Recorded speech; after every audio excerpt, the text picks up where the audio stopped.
Isang mapagpalang araw po sa atin lahat. Tayo po ngayon ay dumako sa ikaapat na paksa o ikaapat na aralin na may pamagat na mayroong pag-asa. Inibig ka ng Diyos dahil sa hindi mo kayang bayaran ang mga kasalanan na iyong nagawa. Ay pinadama naman sa iyo ng Diyos ang kanyang malaking pag-ibig sa pamagitan ng kanyang bugtong na anak na si Jesucristo. Sabi ng Juan 3:16, sapagat gayon na lamang ang pagsinta ng Diyos sa sanlibutan, na ibinigay niya ang kanyang bugtong na anak upang sino man sa kanya ay sumampalataya ay huwag mapahamak kundi magkaroon ng buhay na walang hanggan. Si Kristo ay nihandog para sa ating mga kasalanan. Sabi ng Hebreo 9:28, at gayon din naman si Kristo ay handog na minsan upang dalhin ang mga kasalanan ng marami. Si Kristo lamang ang pag-asa. Sa mga gawa 4:12, at sa kanino mang iba ay walang kaligtasan sapagkat walang ibang pangalan sa silong ng langit na ibinigay sa mga tao na sukat nating ikaligtas. Dahil dito, sabi ng Hebreo 7:25, dahil dito naman siya ay nakapagligtas na lubos sa mga nagsilapit sa Diyos sa pamamagitan niya, palibhasa ay laging nabubuhay siya upang mamagitan sa kanila. Sabi din ng Roma 5:8, datapot pinagtagubili ng Diyos ang kanyang pag-ibig sa atin na nang tayo'y mga makasalanan pa. Si Kristo ay namatay dahil sa atin. Ang Panginoon si Kristo ay napako sa krus upang tubusin ang ating kasalanan.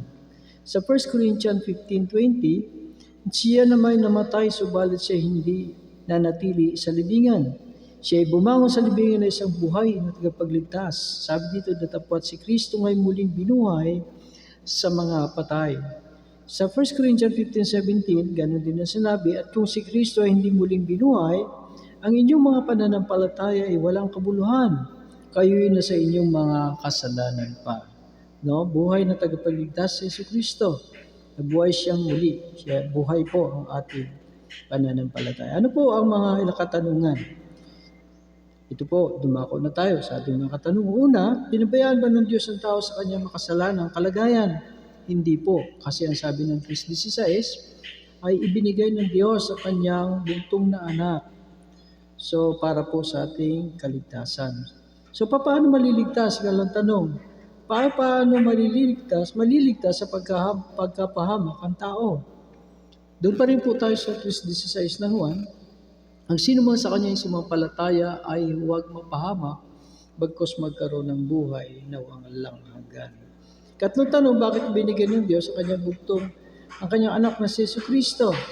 Sabi po ng Hebreo 9:8, at gayon din naman si Kristo inhandog na minsan upang dalhin ang mga kasalanan ng marami. Yun po ang dahilan kung bakit ibinigay ang kanyang bugtong na anak upang dalhin ang kasalanan ng marami. Kaapat, mayroon ba kaligtasan maliban sa Panginoon Kristo?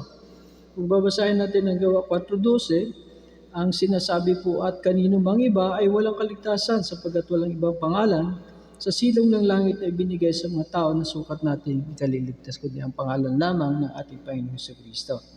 Sa ikalimang tanong, paano binayaran ni Jesus ang ating mga kasalanan? Sa 5:8 ng Roma, ay ito sinasabi, datapwat pinagtagubili ng Diyos sa kanyang pag-ibig sa atin, na nang tayo makasalanan si Kristo ay namatay dahil sa atin. Ika-6, nanatili ba siyang patay? Hindi po. Sabi sa Corinthians 15:20, datapwat si Kristo ngay muling binuhay sa mga patay. Ika-7, ang tanong, sumasampalataya ka ba na si Kristo lamang ang tanging mong tagapagligtas at pag-asa? Ang sagot po ay opo, siya lamang. Sumasampalataya po tayo. Ano? Bakit? Kasi ang sabi ng Biblia, siya lamang at wala nang iba. Sabi sa 4:12 ng mga gawa. So, yan po ang ating paksa. Sa araw na ito, mayroong pag-asa. Ika-4 na aralin po. Kaya, ano man ang sitwasyon natin, tumawag lang tayo sa ating Panginoong Jesucristo. Siya po ang ating pag-asa. Sabi ng Biblia, sino man sa Kanya sumampalataya, hindi mapapahiya. No? Pagka hindi tayo magkaroon ng buhay na wala na. Salamat po sa inyong pagsama. Sa susunod po ay pag-aralan natin ano ang kailangan kong gawin upang tayo ay maligtas, at sana po ay nariyan pa rin kayo at pagpatuloy tayo sa ating Bagaman tapos na po ang ating aralin, ito lamang po ay sa sunod ng mga challenges na kung paano, anong dapat gawin ng mga hakbang para sa ating kaligtasan. Salamat po sa inyong pagsama. Hanggang sa muli. God bless everyone.